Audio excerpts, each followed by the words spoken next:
Yes, indeed. It's finally time for me to talk about Dark Souls. Hadouken! Hello everyone, my name is Sen, welcome back to Crouch Block, and for today's video I wanted to chat about revisiting one of my favorite video games, that being Dark Souls 3. Much like I'm sure the rest of the Dark Souls has a very special place in my heart, it equally has a special place in yours. But I didn't always feel the way I do for these games now, particularly with my introduction to them. I too was once a Call of Duty normie back in the days of Call of Duty Black Ops and Modern Warfare 2 and 3. And yes, I did play Call of Duties before that, my particular favorite being Call of Duty World at War. But sometime many moons ago, I borrowed my friend's copy of the original Dark Souls. And it didn't take. I don't remember any ill feelings towards the game. Yeah, it was tough and I wasn't used to anything like it, but I don't think I as a person was ready for that game at the time. And at that time, I just valued other things. Very much in the same way where I wasn't likely ready for one of my favorite video game genres of all time, that of course being fighting games.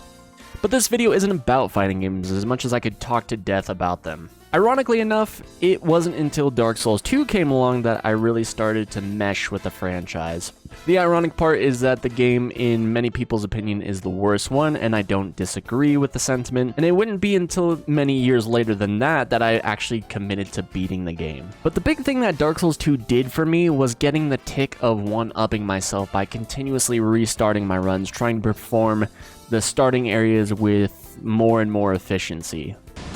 Bloodborne eventually came out, but I wouldn't possess the game for some time, but then we finally reach our destination, also the true starting point with Dark Souls 3. And why I say true starting point is because Dark Souls 3 was the first game in the Souls franchise that I completed to finality. For those of you that don't know, Batman Arkham Knight is my literal favorite game, but I did actually beat Dark Souls 3 before then, so there was likely a time period that existed where Dark Souls 3 was my favorite video game until Arkham Knight's completion. Now, for starters, Dark Souls 3 in its truest form was the gateway drug for me. Dark Souls 2 may have laid the foundation, only for the third entry to absolutely capitalize on the groundwork and crank everything up to its ultimate form. From my first playthrough of the game, it was purely superficial. I fell head over heels for this game purely based off of the combat. And I'm sure it took me a fair bit of time to learn the fundamentals when it came to tackling Dark Souls games in general. Fundamentals of managing aggro, picking up on attack patterns, circle strafing, backstabbing, parrying, so on and so forth. And in this game, I still barely parry. Naturally, my first playthrough, I'm sure, was a learned process, very slowly reaching proficiency, and that first playthrough feels like so long ago by this time. It's hard to call back to what exactly I felt when tackling this game for the very first time. But like I said, upon my completion of this game, I realized how little I knew of the actual events of the game. I was purely and completely satisfied from the encounters alone. I tell everyone that's new to any kind of Souls games that it's very likely that you'll finish a Souls game and not know a goddamn thing about what happened in whatever game you played. For these games, you either dig really hard for the narrative at hand and try to piece it together, or literally do what everyone else does and spam a bunch of Vati videos. I love these games so much and found myself wanting to be even more richly engrossed in the world, so I found myself on the podcast side of the Dark Souls fan following, and the podcast I landed on was We are now prepared to meet the inevitable counterattacks with power and with confidence. My obsession with Dark Souls 3, paired with the knowledge I was accumulating from podcasts and lore videos, I was becoming the Dark Souls friend to many people, trying to push them into the stern but loving arms of Papa Miyazaki. That's right, people these days know me as the fighting game friend, but I used to be the Dark Souls friend that didn't shut up about the games. In fact, I was so pushy that I had forced my dear friend Brandon into the world of jolly cooperation. A very long time ago, I had given my friend Brandon a copy of the game in attempts to convert him to our Lord and Savior, only for it to not take cause that fella has been horribly and cripplingly addicted to League of Legends since as long as I put him onto the game, and I will forever have to repent for that. It wasn't until a day where I was leaving work early at a very old job of mine and asked him if he wanted to play through the game together that he even considered it. And he didn't even know that cooperation was an option in the game, and I can't really blame him because oftentimes the cooperative element is not a selling point or advertised heavily in these games. And even now, that's still true to this very day, and it's kind of meta in a way because I think these games are a direct result as to why the cooperative element in video games doesn't really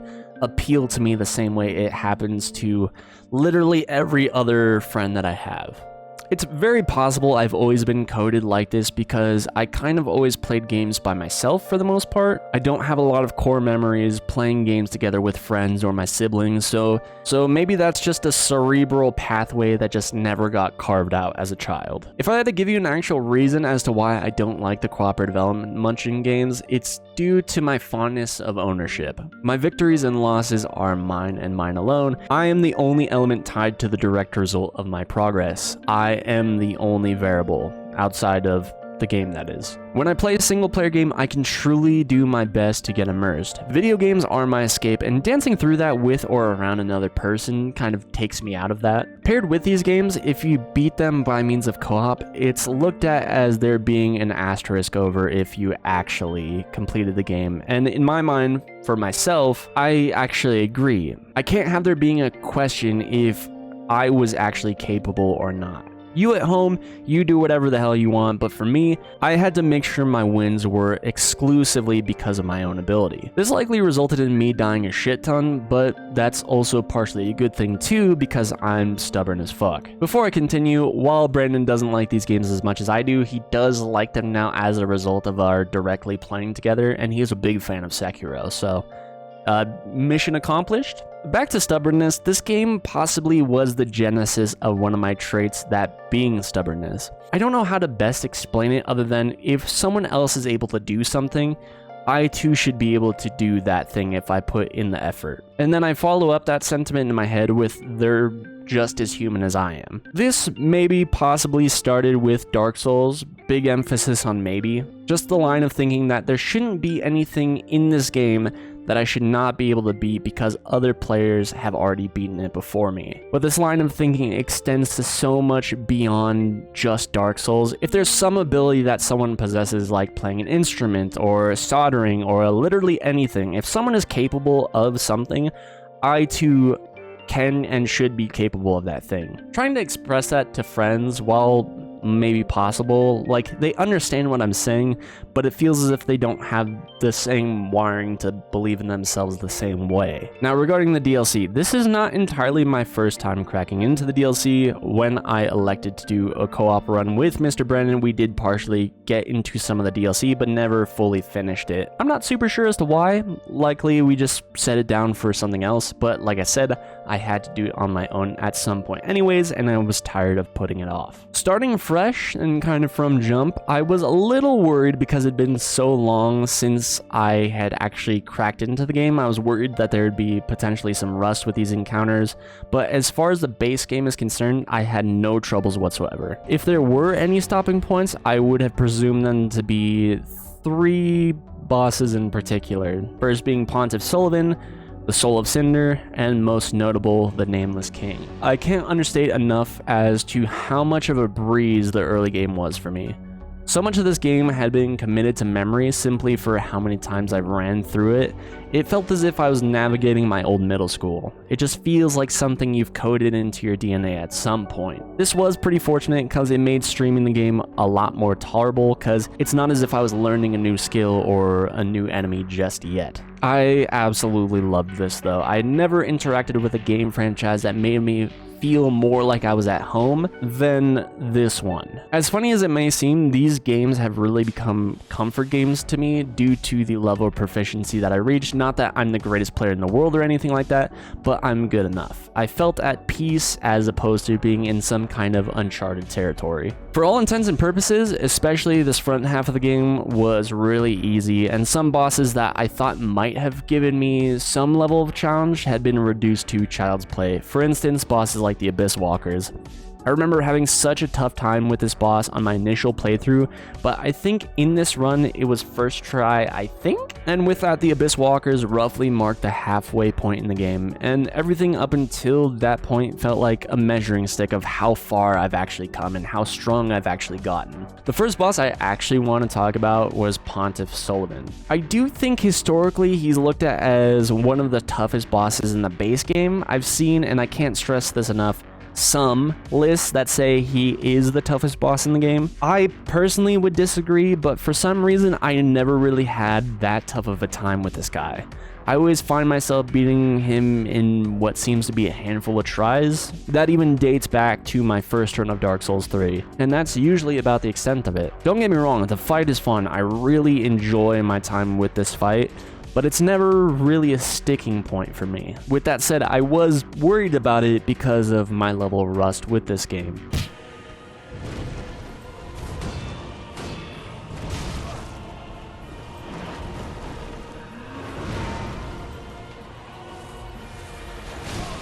Come on.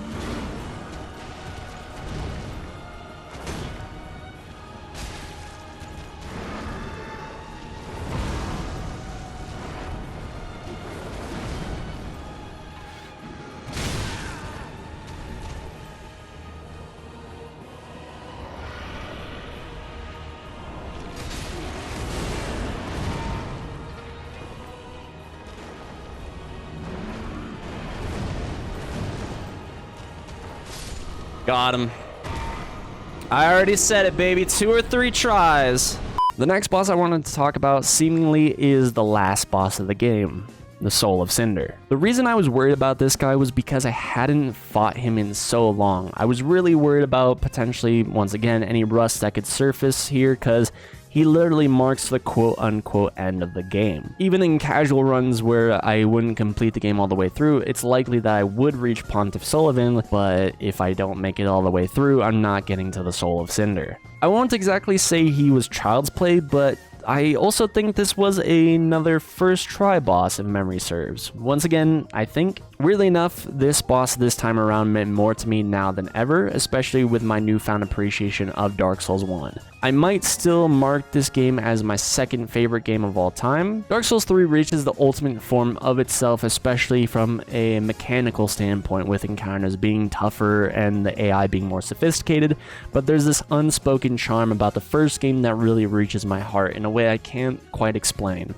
Dark Souls 3 is a more satisfying game to play, but mechanics aren't everything. Now, this may be a cheap pull for a lot of people, but when Soul of Cinder reaches the final moments and Gwyn's theme starts playing, it just hits me in a very profound place. In a way, it almost hurts. Like this is a true knock on the door that is finality, and I don't want that. Fortunately, it wasn't, but it still hurt just the same. There's no real character to this boss really, but I like it enough for what it is. A representation of all the people that have come before to do the very same thing as we are now, to link the fire, and then finally when we do link the fire, it's a shell of its former self, just flickers of embers waiting to be nearly snuffed out. And if you recall the end of the first game, when you link the fire, the entire room was set ablaze. Seeing what the first flame has become, it feels like we're on some inevitable spiral. Finally, the most notable boss in the base game was none other than the Nameless King, and I might even go as far as to say the most notable in the entire game, including the DLC. I personally believe this to be the hardest boss in the base game. I loved every minute of our time together. While the arena might be whatever, it does do something for me in a way like we're knocking at the gates of Olympus or some shit like that. I don't really know. Once again, this dates back to my first encounter with this guy and how much I struggled and why I love being so damn stubborn so much. Because my first time beating this guy must have meant the literal world to me. The sheer dopamine hit when accomplishing anything in this game relative to this scale can't quite be put into words. It's the whole reason why I could never be a mobile gamer or anything like that. The dopamine hits from mobile games don't strike quite the same as a game like this. I could never get into something like that, or gacha games or anything of the like. Now, especially when it comes to encounters like this, it is really the escape that I need. It starts out small. Your first encounter with a boss of this caliber, you get absolutely smoked. You don't even know what's going on, but then you start to slowly master elements of how to live just a little bit longer. And on top of that, you slowly master yourself, your emotions, your ego, your patience. You literally level up in real time with every passing encounter. Not in a sense of numbers, but time and time again, you gradually are doing a bit better. It gets to the point where you can look at this so-called Nameless King in the helm and look at him as an equal. Even though this boss, this encounter was artificial, the feelings of gaining proficiency aren't. This, to me, was as real as anything else in my life. I'm not thinking about the bills I have to pay, or dating, the relationships with my friends, or my job, or literally anything else. All you can think about is what's in front of you, and when you're an equal level, or have even surpassed that threshold, you reach this sort of flow state where it's no longer about thought. Your body, your hands, they just know what to do. Not to be that guy or anything, but this is the exact appeal for fighting games for me. The best moments you'll have in fighting games are when you and your opponent are of the same level, pushing each other to the very limit and growing from your encounters. With all that said, there's not a boss in the base game that took me more than 3 tries on my most recent run, but I still loved every moment just as much.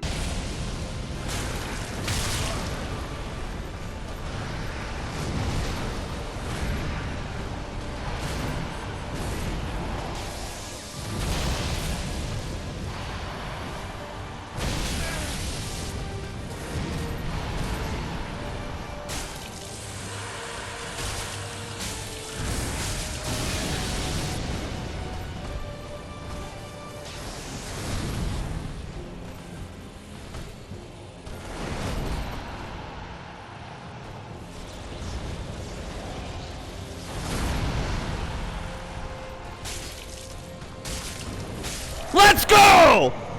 Finally, we can trek into the DLC. Once again, this may feel like a bit of a cheap pull at the heartstrings of the Dark Souls 1 fan, but hearing about the painted world of Ariandel, I was just gushing from nostalgia that I shouldn't reasonably have. Even though it had been quite a bit of time, I remembered my way around for the most part. With that said, I didn't quite remember how to get to the wolf boss, which this was kind of a nothing boss. I'm pretty sure this is supposed to be some kind of pull at Sif. Maybe there's more lore to this that would actually make me like the fight a bit more, but it's just kind of a whatever fight to me. But I actually got to that boss second. The first boss I ended up fighting in the DLC was Sister Fried. This was without a doubt the fight that took me the longest. I do really like this fight, but I'm not in love with it for one reason or another. The fight just doesn't mean all that much to me, even though it took me some time to accomplish. I wasn't really getting that intimate feeling that I was talking about with something like the Nameless King, and also 3 health bars is bullshit. With all that said, it was nice to feel like I was going through that process again of what felt like the first time in this run. First phase was pretty easy. The second phase was rather annoying because I think I started off focusing on the sister herself, but started mainly focusing on the big fella until I finally beat it, and then got the reminder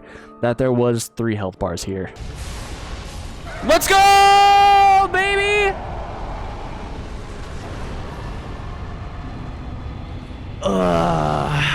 Titanite slab. Damn, I'm glad we didn't stand nearby that. That would have been problematic. What the fuck? No, dude. All in all, it was a tough fight, but I still kind of just felt whatever about it. I like it. It's a good DLC fight. I think it's a cool enough fight. It just didn't do a lot for me personally.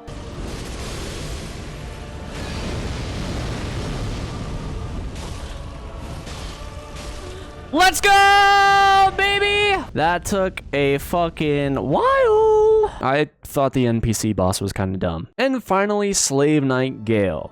This fight was really enjoyable for me. Once again, while this might have been a decently tough fight, I don't really feel as if this fight pushed me to my limits and made me feel like I had to go through the same process of really locking in and gaining that experience with my enemy in front of me. I did forget to mention the Demon Princes. That was just kind of a whatever fight too. It was fine. It was just a 2-on-1 encounter. You really just focus on one until you kill them. They merge into one. Bada bing, bada boom. You're good. Wait. You're saying I forgot one? Shit! Alright, fuck it. We're doing it live. We're doing it live. Let's go. Goodbye. Tally ho.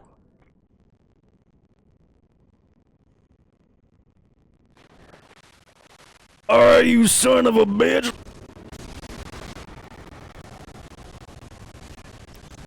Ugh.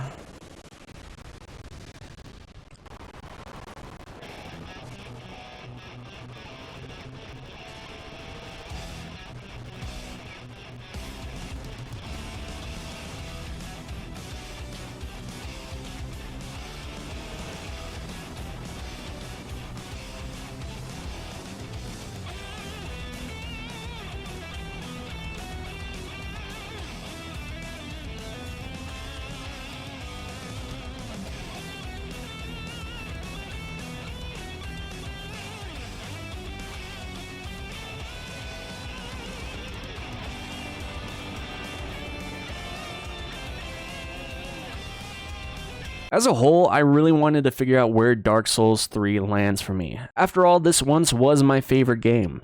Maybe ever, but has since been surpassed by Dark Souls Remastered, and I think I may have liked this game more than Elden Ring initially before my reevaluation. Crazy, I know, because Elden Ring is just the greatest game ever, right? I like Elden Ring, I really do, and yes, I do need to get to the DLC eventually, but I think I just like this world more. Dark Souls means more to me, the enemies mean more to me, the time I spent listening to podcasts and lore videos means more to me. Revisiting these old areas like Honor Londo mean more to me. The combat's just as good, and I love the way the architecture is in this game, dramatically more than Elden Ring. The one thing I do feel like this game is lacking from a visual standpoint is beauty. Not that the game doesn't look good, I think it looks good, but in Dark Souls 1 and even Dark Souls 2, there were times with, even as bleak as these games feel, they weren't afraid to have moments to stop and be beautiful, and that aids to the charm. Where visually this game is so grayscale and feels dried out, that could possibly be intentional and very likely is, but still, I just like the way particularly the first game looks. The game allows itself to be beautiful. With that said, I think I like Dark Souls 3 as much as I like Dark Souls 1, so I think I'm going to slot Dark Souls 3 as sharing the second slot for my favorite games of all time. This game means the world to me, but now I'm kind of sad, because we've reached a level of finality with this game where I don't know when the next time I'll play it will be. If there were likely going to be a time in the relatively near future where we end up blazing through this game again, it will likely be on my shared channel with the absolute GOAT Cody over on DualShock. So you guys can support me and us by checking out DualShock, and with that said, you can also check out my main channel where I do all kinds of fighting game content, and equally you can stop by my Twitch where we stream playthroughs like this one. Likely the next video I'm going to be dropping on the channel is going to be episode 4 of the Fallout Book Club series that we're doing. Until then, thank you all so much for watching, and I'll see you later. Peace.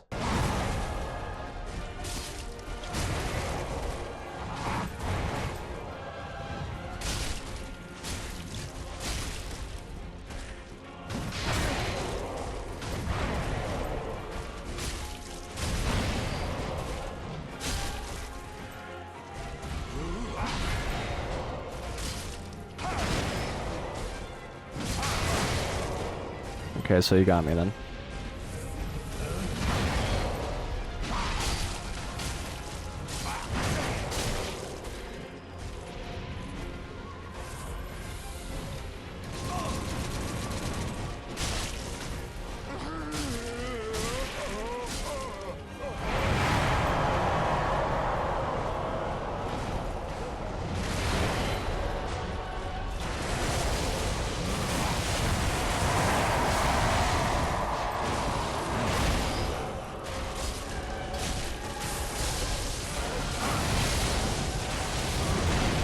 Dude, he's kind of sick though.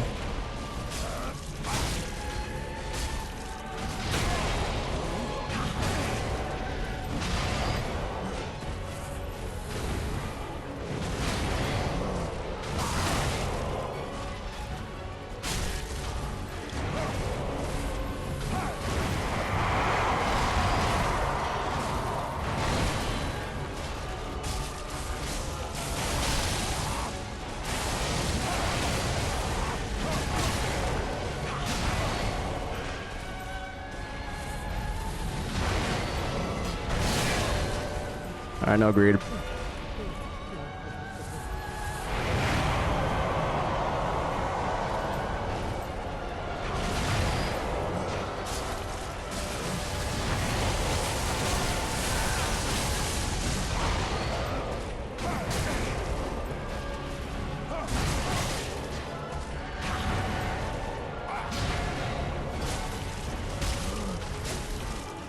Let's go! Please be it. Please be it. Please be it. Please be it. Please be it. There's no way, right? There's no way, right? Oh, thank fucking God. Oh my God, I don't think I could have done another phase.